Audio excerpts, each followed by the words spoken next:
Hello guys, ito na naman po ako and it's Monday morning.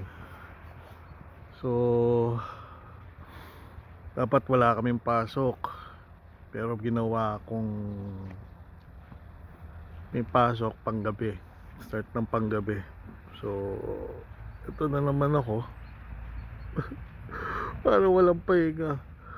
Sabi parang yung parang ito na naman, so mahandi hanggang sabi ron may Saturday. Trabaho na ngayon. It's it's a 3 degrees in 3 degrees ng lamig ngayon. So ito medyo magulo pa nga buhok ko. Parang Donald Trump na nga yung buhok ko. Parang Donald Trump. Ayan, yan yung buhok ko ngayon. Grabe, hindi ko na naayos. So anyway, ano ayusin to mga so ito ako ngayon. Medyo matagal-tagal rin na tayo nang hindi nakakapag-vlog kung ano yung mga sitwasyon natin. Pagod talaga ako, sobrang pagod. Yung sa loob ng freeze, hindi na exactly kami nasa loob ng freeze, kundi parang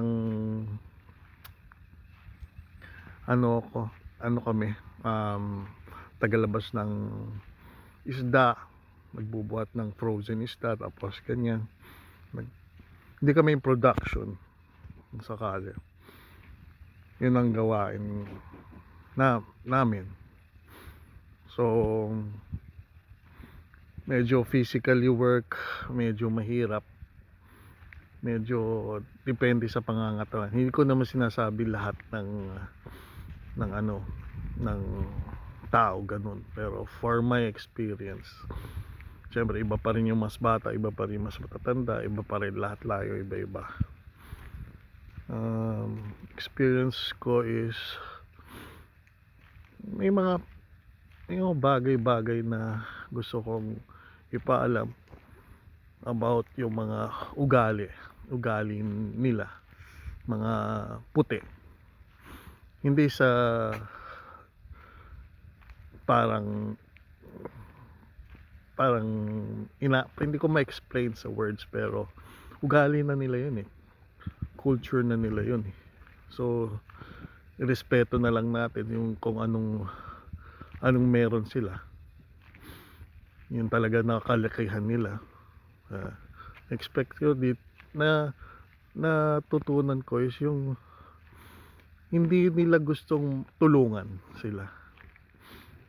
Tapos yung katulad may ginagawa sila, nas tutulungan mo sa isang bagay, lumalayo sila, umaalis sila, iniiwanan nila at nagagalit sila.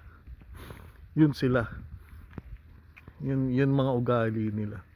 So parang para sa'yo, tutulungan mo sila, parang ano bang taon to, ayaw tulungan. Pero kapag hindi mo naman sila tinulungan, yung feeling mo, yung mafe-feel mo is yung iba eh. Yung sinasabi, uy, parang hindi tumutulong na ganito, ganyan. At sila ng mga bagay, at sila yung mga tao na magsasalita sila on their own language. Yung language nila is, siyempre, pag tayo hindi mo maintindihan yung sinasabi, parang iba yung parang disrespectful ang nagiging sitwasyon. Kasi hindi mo sila hindi nila pinapaintindi yung lingwahe nila. Tapos titingin sa'yo na gano'n, parang gano'n, yun ang magiging mo. So parang disrespectful rin.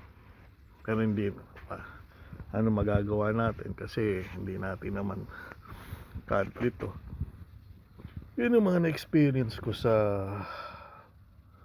dito sa lugar na ito.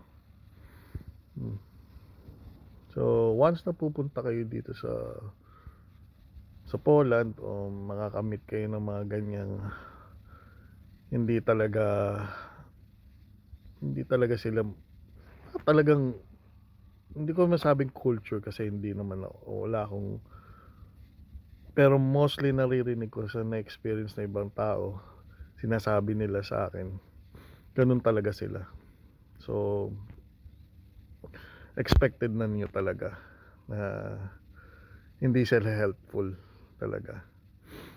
Maybe 'pag nasalita mo yung language nila, dun ka tutulungan.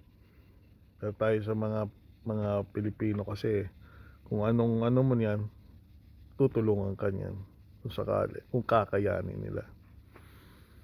Anyway, sa ngayon, yun ang masasabi ko sa about ideas ko dito sa trabaho. Thank you.